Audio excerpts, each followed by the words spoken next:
I'm the answer to your every cry, solution for the way behind.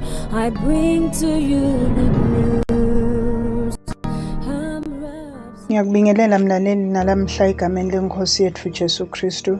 Ngiyakwemukela ke kulolu hlelo lwethu lokufunza incwadi yethu yemihla ngemihla. Lekungiyo irhapsodi yemaqiniso lebhalwe ngumfundisi Chris Oyakhilome DSc DSCDD.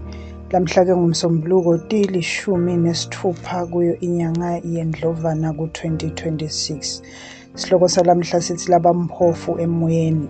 Livesi lekuvula ke silithola encwadini yaMateyu sahluko sesihlanu ivesi lesithathu.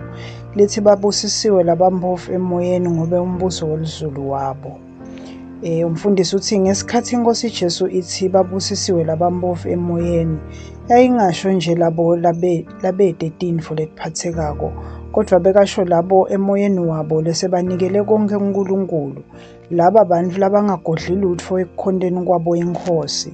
Ungababona batungelete ngumcebo, kodwa enhlitweni tabo leto tintfo batibala njengelite. Banganikela futhi bakhiphe nanome ngayini ukuthi kuhambe livangeli. Umpostoli Pawula wakuveta lokhu kubaseFiliphu besithathu livesi lesiphohlongo nakathi yebo konke ngikushaya lite ngebukhulu bekumati Kristu Jesu inkosi yami. Empilweni yakho kumele ufike ezingeni lapho lose kumcoka kakhulu injongo yaKristu kuphela, umbuso wakhe waphakathe kanye nekuchubeka kwelivangeli lakhe lensinziso. Uthi umfundisi bantfu bangakubona unetintfo letinhle, kodwa letintfo atiyibusi impilo yakho. Moya waNkulunkulu angakutshela ukuthi nikela ngako konke njengemhlatshelo futhi ungabi nekungabata nemibuto. Kusho lokho-ke kuba mpofu emoyeni. Sowanikela konke kuNkulunkulu njengemnikati, nenhlitiyo lencike kuye ngalokuphelele ngelutsandvo. Kwenetiseka kwakho kukuKristu kuphela, hhayi nje kuchayisa injabulo yasemhlabeni. Naka ukuthi inkosi yathini ngalabo labaphila ngalendlela. Bangulabo umbuso welizulu longewabo.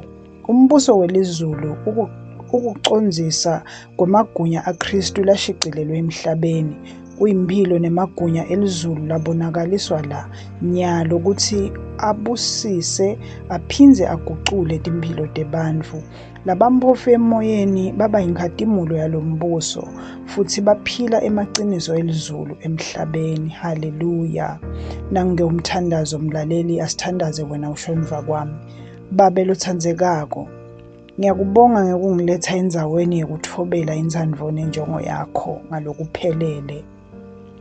Inhlitiyo yami ithobela wena ngalokuphelele.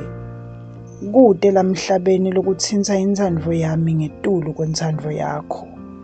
Ngiphilela injongo yelivangeli kuphela, futhi ngigcwalisa umhlaba ngelivi. Ngingumphathi wemcebo kuNkulunkulu.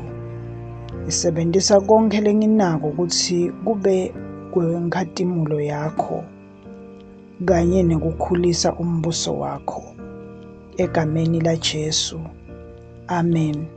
Kuchubeka nesifundvo mlaleli sitawufunza incwadi yabaseFiliphi sahluko sesithathu livesi lesikhombisa kuya evesini lesiphohlongo, nencwadi yaLuka sahluko selishumi-4 livesi lemashumi-3 kanye nencwadi yaMateyu sahluko sesithupha livesi lelishumi-9 kuya evesini lemashumi-21. Bese-ke kuthi elihlelweni lokufundza iBhayibheli ngeminyaka munye lamhla-ke kufundwa incwadi yaMakho sahluko sesibili ivesi lekucala kuya evesini lemashumi-22 kanye nencwadi yaLevithikusi sahluko semfica kuya esahlukweni selishumi. Kanti-ke elihlelweni lokufundza iBhayibheli ngeminyaka lemibili lamhla kufundwa incwadi yemsebenti yabapostoli sahluko selishumi-8 livesi lemashumi-24 kuya esahlukweni selishumi-9 livesi lekucala kuya evesini lesikhombisa kanye nencwadi yetihlabelelo sahluko semashumi-23 kuya esahlukweni semashumi-24. Haleluya. Angibonge mlaleli ukuthi usaselithuba uhlale silalele livi lenkosi kanye kanye. Inkosi ikubusise, sibonane kulokulandzelako. Cela ngemlaleli ukuthi uma ngabe bowusengakayemukeli inkosi yethu Jesu, umane usho nanka emagama emva kwami uwasho ngenhliziyo yakho yonke. Haleluya.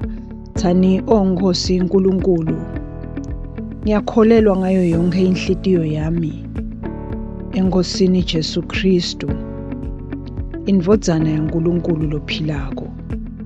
Ngiyakholwa wangifela nekuthi uNkulunkulu wamvusa kulabafile. Ngiyakholwa uyaphila lamuhla. Ngiyavuma ngemlomo wami ukuthi Jesu Kristu uyinkosi yempilo yami kusukela lamuhla. Ngaye nangeligama lakhe nginekuphila lokuphakade, ngidelwe kabusha. Ngiyabonga Nkosi ngikusinzisa impilo yami. Nyalo sengingumntwana waNkulunkulu. Haleluya. Siyakubongela ke mlaleli, nyalo sewungumntwana waNkulunkulu.